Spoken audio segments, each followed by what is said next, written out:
আমার একটি ব্লগে তোমাদের সকলকে ওয়েলকাম। আজকে শেয়ার করলাম বাড়ির গাছের বেশ কয়েক ধরনের লঙ্কা। এই গাছগুলো কিন্তু আমার মেজদি লাগিয়েছিল। আর করে নিয়েছিলাম হচ্ছে সকাল সকাল কফি। আর এই কয়েকদিন না আমার কফির নেশাটাই হয়েছে, কফি খাচ্ছি, চা খাচ্ছি না। আর আমার দিদুন দেখি এখানে সবজি কাটছিল।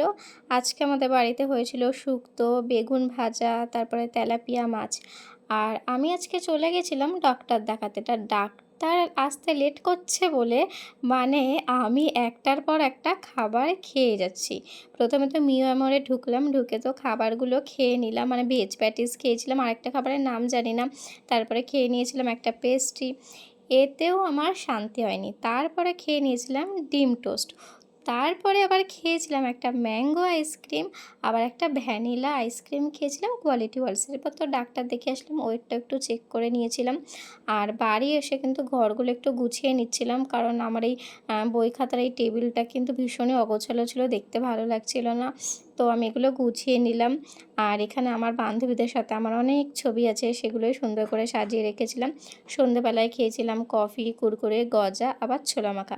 আর রাতের খাবারে ছিল ভাত আর সয়াবিন। তো চলো টাটা।